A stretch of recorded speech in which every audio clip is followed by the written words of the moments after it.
Hi everybody, welcome to the special focus 100-pounder meeting of Overeaters Anonymous. My name is Rita Q. Today is Wednesday, the 8th of September 2021. And today I'm delighted to introduce our speaker, Nancy J. Nancy is from Geneva in Illinois. She first came to OA in 1977 and then came back in 2015. I am going to hand it over now to her to share her experience, strength and hope. I shall share her photos as well at the beginning so you can get an idea of her journey. Take it away, Nancy. Thank you so much, Rita. It's such an honor to be here. And for those of you who can see the pictures, the top row is me at 272 pounds. And the bottom row is me today at 167 pounds. And the middle picture at the bottom is my husband, Walter. We've been married 52 years. He has seen me in every size and shape. And his joke, which is true, is that it's being married to me is like being married to 10 different women, because he had me in every size and shape. And he's been with me in this long journey. To give you an example, when we were first married, I got very involved with the Weight Watchers, which I respect highly. And I was trained by them. I had 3 classes that I taught, and my faithful husband babysat we had 3 children, 3 little children at that time, so that I could go and teach my Weight Watcher classes. And then eventually I put the weight back on. I quit my job as Weight Watcher instructor, and that started a whole adult life of trying different things. I tried OptiFast and I lost 100 pounds, put it back on. I joined a health club, and my scheme then was to not eat all day, and then at night go to the health club, do the exercises, then come home after that and then eat a very big dinner. And I lost 100 pounds that way. And that time I ended up in the local newspaper as member. The health club had me as member of the month, and then they had me as member of the year. I had a dozen roses, like I was Miss America, and I was in the newspaper showing me as member of the year. And I put all that weight back on. And so, of course, this is horribly discouraging. Now, I was a nice size as a young girl and as a teenager. This problem all started pretty much around the age of 20. All of a sudden, it's like a switch was flipped in me, and I couldn't get enough food in me. To this day, I really don't know why that happened at that age. I was happily married, and I was home with children, and whatever my issues were, I was surrounding myself in kind of a cozy nest of food and soap operas. And when I look back, I did have trauma as a child. I lost my mother of cancer when I was 9.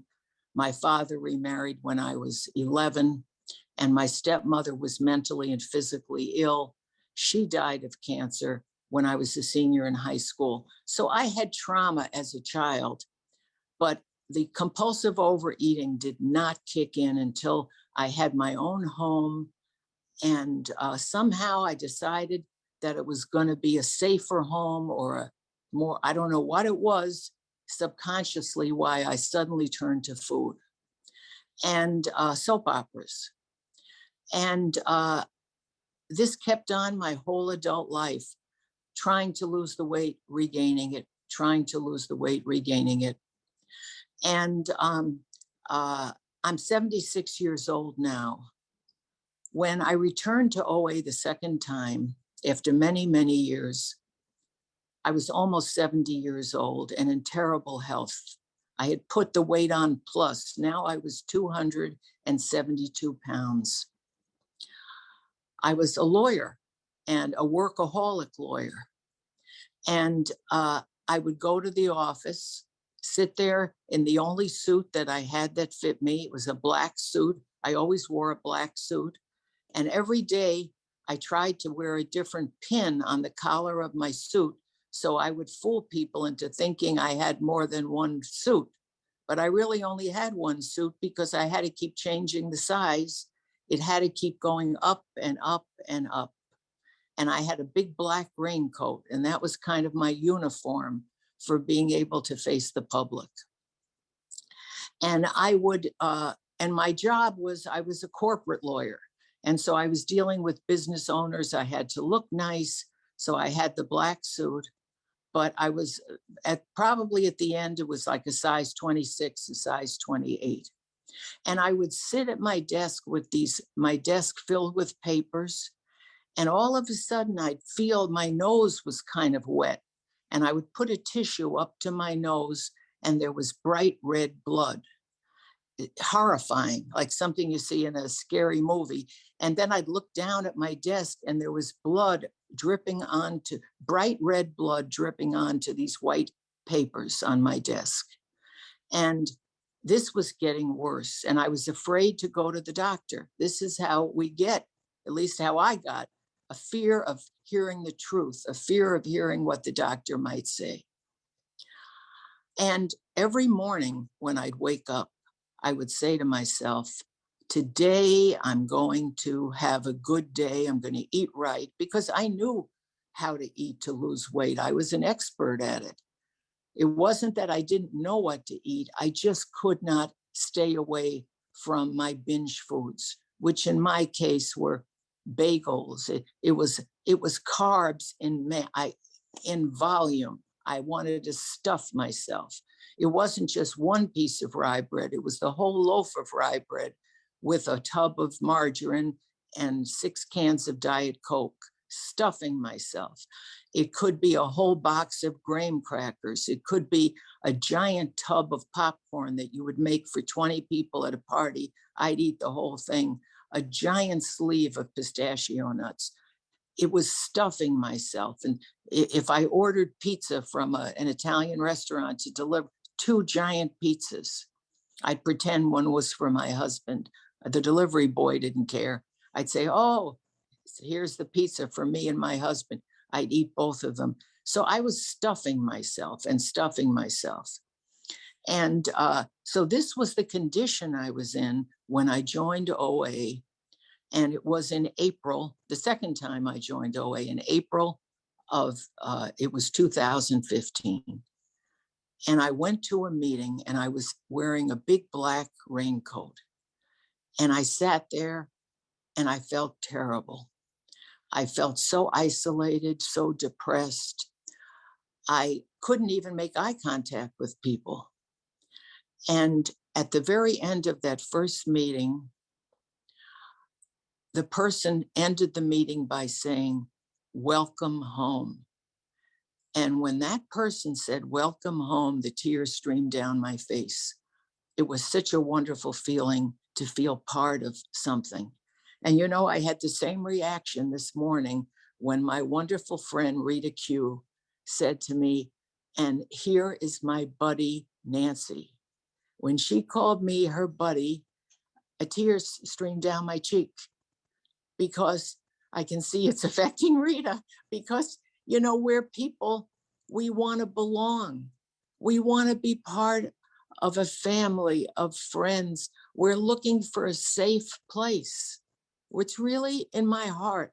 I'm looking for a safe place where people love me and I can love them. And I'm starting to get myself choked up here, but that's what this is all about. And I think for me, that's what the food was all about, trying to create some kind of nurturing, safe place. But it turns on you. The food turns on you. You think it's going to be a happy, safe place, but it's poison. As it says in the big book over and over again, it will kill us. And I want to ask Rita, what time should I end? Just so that, because I know we got a little bit of a later start, what time should I actually end my talk? I'm not actually sure. Is there a timer got that, Nuala? You're on mute, Nuala. There's 21 minutes left. 21. So I should end like, okay, on my watch, 10:50. Okay. And so joining in April of 2015, that first night hearing Welcome Home, it deeply affected me. And I immediately got a sponsor. I knew from my prior experience with OA many, many years before I went to law school. I knew having a sponsor was key. And I looked for someone at that meeting who would be a good sponsor. And I found somebody and I asked her to sponsor me. And she used the OA Big Book, which was actually fine. It was a not the Big Book, a workbook. She used the OA workbook, which referred to other OA books. And she and I worked on that OA workbook. And what I would do, and people often ask me, Nancy, what was your program when you lost all this weight? What did it look like? And so I'm going to get into that a little bit now. At that time, I was working full-time as a lawyer. Now I'm pretty much part-time, but at that time I was full-time. And so I would get up in the morning,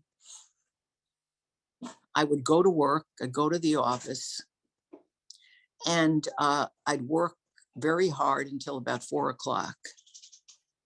I would leave work early, which for me, 4 o'clock was really early. And I would go out and I would go to a restaurant. And this particular restaurant, you could get a meal, a half a sandwich and a half a salad, an apple and a cup of coffee. And to me, that was a tiny meal. I actually thought to myself, do people really exist on this? This is like what a hummingbird would eat. I didn't even know there was such a thing as a half a sandwich and a half a salad, but that's what I did. And then I would go to a meeting. Every single night I'd go to a meeting. But while I was eating my dinner, I'd work on my OA workbook. And I worked very hard to go through that quickly. And the person who sponsored me said she never saw anybody go through the 12 steps as quickly as I did. I was so anxious to recover. And what I would do every night when I got home from my meeting, and it would be somewhere in the Chicago area, which is where I live, I'd get home and it would be about 10 o'clock at night. And keep in mind, I had gotten up early in the morning to go to work. I'd be starving. I'd ready to eat the furniture in the house, but I didn't want to in any way break my abstinence. So I would jump into bed with my phone and I would Google OA speakers, Overeaters Anonymous speakers. And I found people that, of course, I didn't know, wonderful, wonderful podcasts. And I would lay in bed and I would not get out of bed because I knew if I did, I might end up eating. I didn't want to do that. And so I went through the 12 steps that way, going to a meeting every night, working in the OA workbook with this sponsor, and listening to podcasts. Sometimes I'd listen to 3-4 hours of podcasts before I fell asleep. I found incredible people in this way. And what I did also, because I was able to do this, I would fly to certain locations. I'd found some of these people on podcasts and I would contact them and find out some of them were doing workshops in different parts of the United States. I went to weekend workshops on the Big Book and I would go all by myself. I would fly all by myself, strange town, strange hotel. I didn't know anybody. And I'd sit in the audience and I would have the Big Book on my lap and I would listen and I would really try to absorb what was in that big book. But you see, I was so deeply involved and I put so much time in and energy in. It replaced, I believe, in many ways, the obsession with food, because you do need something to replace it.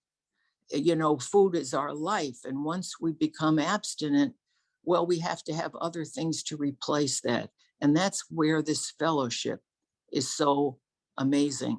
As a matter of fact, I want to point out on page 152 in the big book,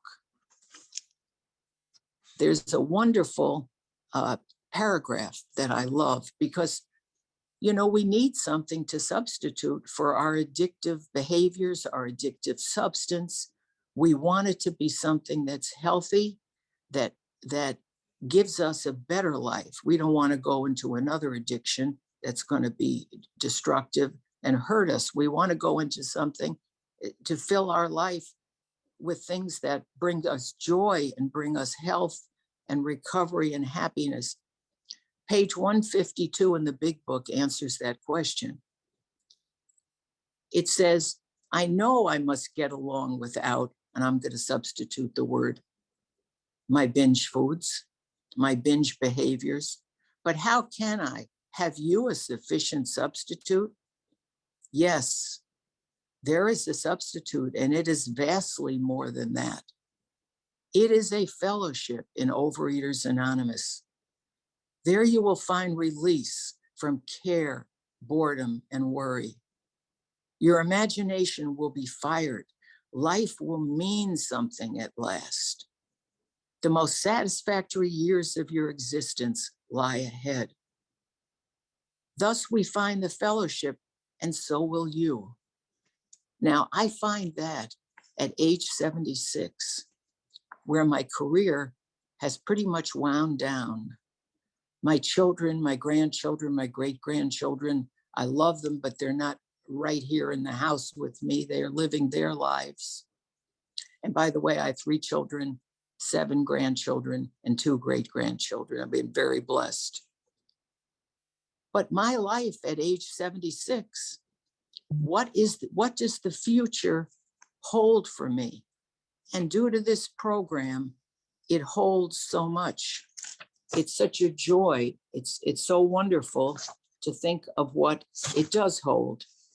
On page 25 in the big book, it says, we have found much of heaven, and we have been rocketed into a 4th dimension of existence, of which we had not even dreamed. The great fact is just this and nothing less, that we have had deep and effective spiritual experiences. And I want to sneak in that I was an atheist when I came into this program. I still may be in my head, but in my heart, I have a loving God who looks out for me and guides me whenever I ask for guidance. That we have had deep and effective spiritual experiences which have revolutionized our whole attitude toward life, toward our fellows, and toward God's universe. The central fact of our lives today is the absolute certainty that our Creator has entered into our hearts and lives in a way which is indeed miraculous. He has commenced to accomplish those things for us which we could never do by ourselves. And so to me, at age 76, this is beautiful. The other thing about me sliding into retirement after being a workaholic for 32 years in the legal profession is pages 62 and 63 of the big book, which tells us God was going to be our director. He is the principal. We are his agents. He is the father. We are his children.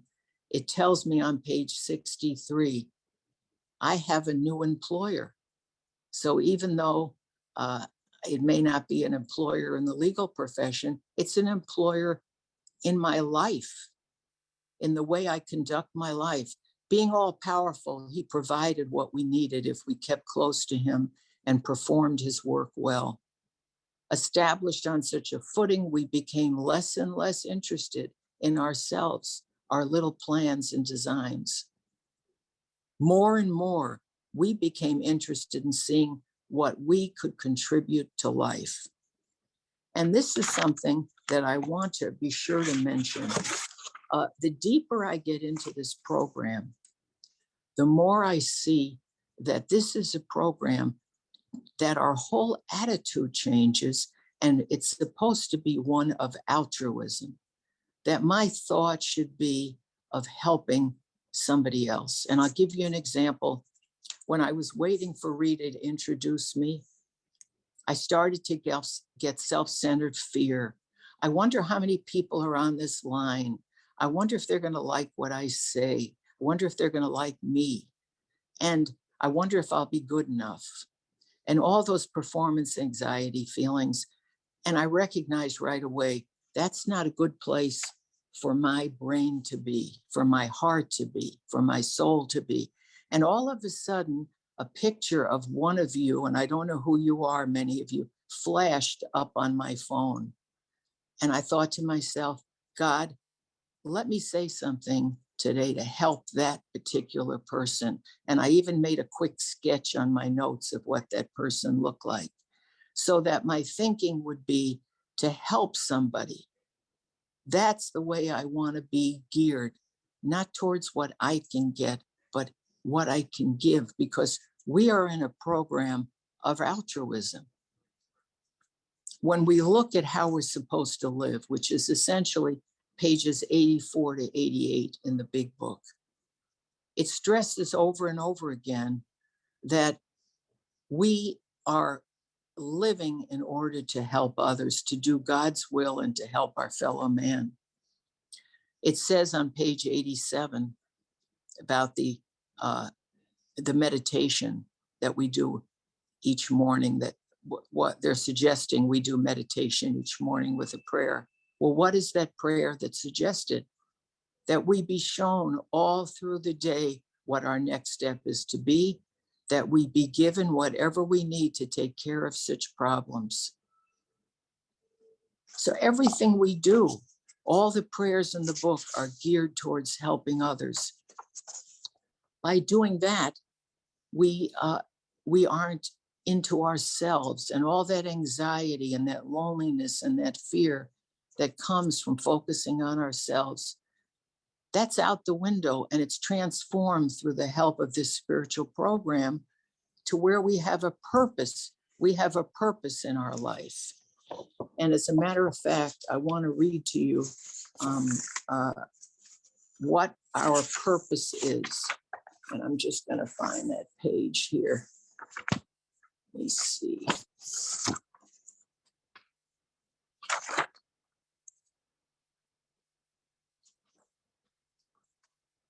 That the real purpose of our existence is to serve God and help our fellow man.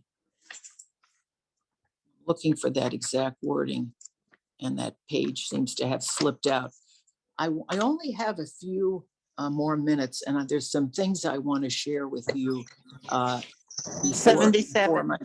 before my time is up. What I want to read to you is something that I think is very special. This is a plaque that is on Dr. Bob's desk at his home in Akron, Ohio. And it's beautiful because it tells us about the attitude that we can have through recovery. And Dr. Bob loved this so much that he put it on his desk as a plaque. And I'm going to read it to you. It's very short. Humility. Humility is perpetual quietness of the heart. It is to have no trouble. It is never to be fretted or vexed, irritable or sore, to wonder at nothing that is done to me, to feel nothing done against me. It is to be at rest when nobody praises me, and when I am blamed or despised. It is to have a blessed home in myself, where I can go in and shut the door and pray to my Father in secret and be at peace, as in a deep sea of calmness, when all around and about is seeming trouble. The other thing I want to read to you is something that it was a kind of a spiritual experience that I had. I have a park across the street from my house, and I try to go there every day. And there's a river and beautiful birds, herons and cranes and beautiful flowers. And you can walk through the park. And I never used to walk in that park when I was 272 pounds. I was only interested in coming home, throwing on a pair of pajamas, and eating as much food as I could possibly stuff in myself. Now, at 167 pounds for the past 6 years, I've been maintaining for about 6 years now. I go into that park and I walk through the park and I listen to music. And one day recently, I was listening to a song by Carole King. And when I heard this song and I was in the park, I thought to myself, this is a spiritual song. And that's the reaction I have a lot of times to a lot of things in my life, that suddenly I hear a message, I hear a spiritual message. And this again is someone who was pretty much of an atheist, even to today in my head, an atheist, but in my heart, I've got a tremendous connection with some kind of power that's love and kindness, looks out for me and gives me guidance when I ask. This is the words of the song, and they were so spiritual to me, and I want to read them to you. Some of you may remember Carole King if you're my age, and even if you're not my age, I think she's made kind of a resurgence of popularity. But I'm going to read you these lyrics and see if you feel what I felt when I heard these words, standing in the park with nature all around me. When you're down and troubled and you need some love and care, and nothing is going right, close your eyes and think of me, and soon I will be there to brighten up even your darkest night. You just call out my name, and you know wherever I am, I'll come running to see you again. Winter, spring, summer, or fall, all you have to do is call, and I'll be there. You've got a friend. If the sky above you grows dark and full of clouds, and that old north wind begins to blow, keep your head together and call my name out loud. Soon you'll hear me knocking at your door. You just call out my name, and you know wherever I am, I'll come running, yeah, to see you again. Winter, spring, summer, or fall, all you have to do is call, and I'll be there. Yes, I will.